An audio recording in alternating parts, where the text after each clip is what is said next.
Bom, galera, agora que a gente já sabe que os corpos, como que os corpos podem se carregar, vamos analisar o que acontece se a gente coloca dois corpos em contato, né, para interagir entre eles.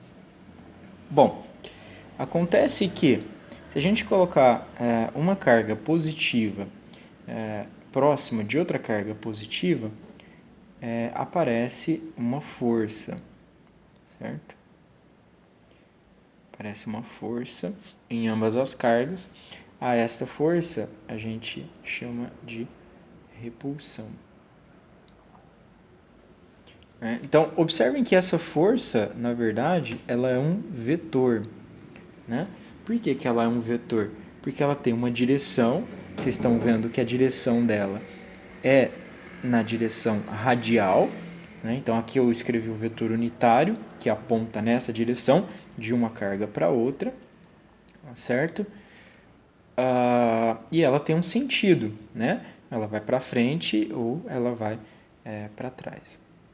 Muito bem. Quando a gente coloca duas cargas negativas, a gente também observa o aparecimento de uma força em ambas as cargas, de repulsão também, certo? Então, as duas forças, né, tanto com cargas de mesmo sinal, é uma força de repulsão. Por outro lado, quando a gente coloca duas cargas de sinais opostos, o que a gente observa é uma inversão no sentido da força, certo? E aqui é o que a gente chama de atração. Observamos duas coisas então, nós podemos ter repulsão ou atração. Então, resumindo, né, a força é um vetor, como a gente já viu, ela tem um módulo, tá? E ela tem uma direção e sentido, tá tudo aqui representado no vetor R, tá ok?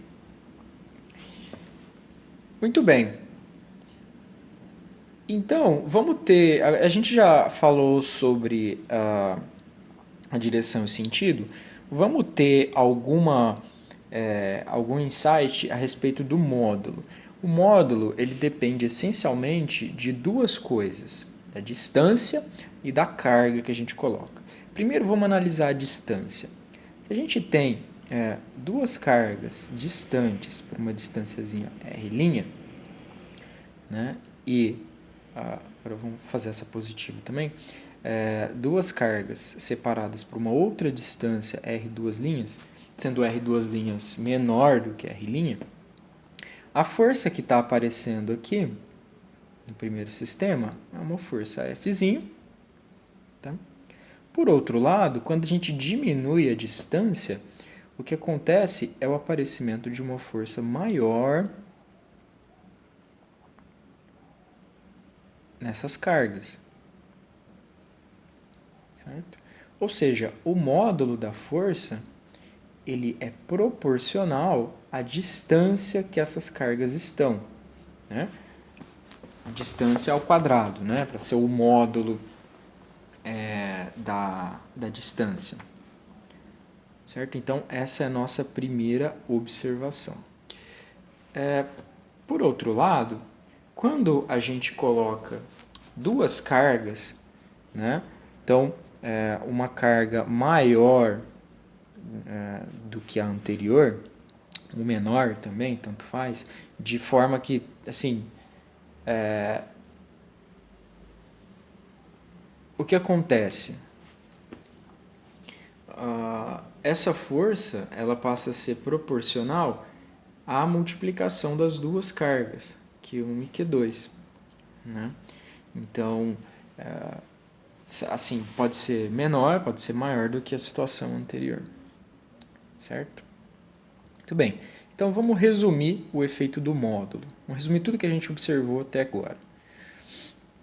A força ela depende da carga Q1, da carga Q2 e da distância que elas estão separadas. Vocês lembram que eu coloquei tudo proporcional, né? Agora, como é que a gente transforma proporcionalidade em igualdade? Através de uma constante K, certo?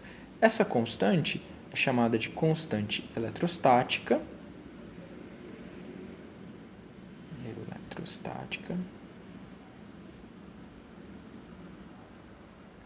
E ela tem o valor de 9 vezes 10 elevado a 9 newtons metro quadrado por coulomb ao quadrado, certo?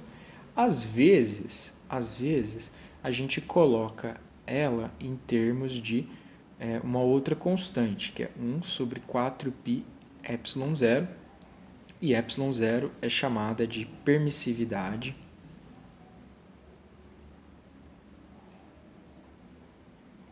do vácuo,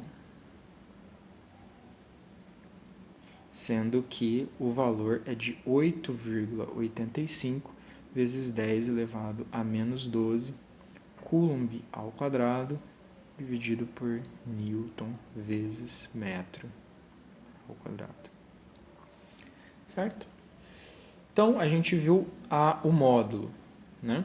Agora, a gente viu também que a força é um vetor, né? Então, esse vetor força, ele é resumido em K, Q1, Q2, dividido pela distância ao quadrado, na direção radial, certo? Por ser módulo, a gente, em geral, utiliza o módulo aqui também das cargas, tá bom? Mas, muitas vezes, a gente não vai colocar a equação assim, tá? Então, só para vocês saberem que na hora que a gente fala de módulo, a gente está falando de módulo das cargas também, né? O sentido, a atração e a repulsão vai estar tudo representado aqui no vetor unitário. Muito bem. Então, observem que, de uma maneira geral, o que a gente está dizendo é que se você tem uma carga Q1, uma carga Q2, e você coloca um sistema de coordenadas em qualquer posição, né? Veja, o vetor unitário ele aponta de uma carga para outra, certo? Então, o vetor unitário aponta da carga Q1 para a carga Q2. Tá? Então, a gente pode escrever esse vetor R, né, que é a distância da carga Q1 para a carga Q2, ele é o vetor R2 menos o vetor R1, né, que é a distância da origem até a carga Q2, da origem até a carga Q1. Tá bom? Lembrando que o nosso vetor unitário ele pode ser calculado como sendo o vetor R dividido pelo módulo do vetor R. Tá? Então, essa é a maneira geral da gente escrever a lei de Coulomb. Bom, agora a gente pode comparar a lei de Coulomb com a lei de Newton da gravitação. Observem que elas são muito parecidas, certo? Você tem uma constante na força eletrostática, força gravitacional, vamos colocar os índices só para distinguir uma da outra. Você tem uma força, uma constante eletrostática K e aqui a constante da gravitação universal. No caso da constante da gravitação universal, ela é de 6,67 vezes 10 elevado a menos 11 newtons metro quadrado por coulomb, por quilograma ao quadrado, certo? Aí você tem uma carga Q1, aí aqui uma massa M1, Q2, M2 e a distância entre elas, certo? Acontece que na lei de Coulomb, o que nós podemos ter é atração e repulsão, como a gente já viu. No caso da gravitação, a gente pode apenas ter atração. Certo? Isso acontece porque, no caso da lei de Coulomb, a gente tem cargas positivas e cargas negativas. No caso da gravitação, a gente só tem um tipo de massa, né? Mas o importante aqui é a gente perceber que as duas leis são muito parecidas, né, matematicamente. Isso acontece bastante na física, inclusive, certo? Bom, então aqui eu plotei o gráfico para vocês verificarem. É, eu recomendo que vocês entrem no site do GeoGebra, né, que foi onde eu fiz o gráfico. E imaginem então que a gente tem uma cargazinha aqui no centro, certo? E a gente coloca outra cargazinha e a gente separa essas duas cargas por uma distância rzinho. Esse rzinho está plotado aqui no eixo, no eixo horizontal, né? E no eixo vertical está a força. Tá bom? Então, se for uma força de atração, a gente pode ter essas duas curvas em verde aqui. Se for repulsão, a gente pode ter essas duas curvas em azul. Tá? Essa é a curva básica lá da nossa força. Tá? Agora, fazendo em 3 dimensões, também recomendo que vocês entrem no site da GeoGebra para vocês fazerem gráficos parecidos com esse. Aqui está x, aqui está y e aqui está a força, certo? O que a gente observa é que a gente está falando de atração aqui, tá? Quando uma carga chega muito perto uma da outra, a força de repulsão delas ela tende a ser muito grande, tende a crescer muito rápido conforme eles chegam perto um do outro, né?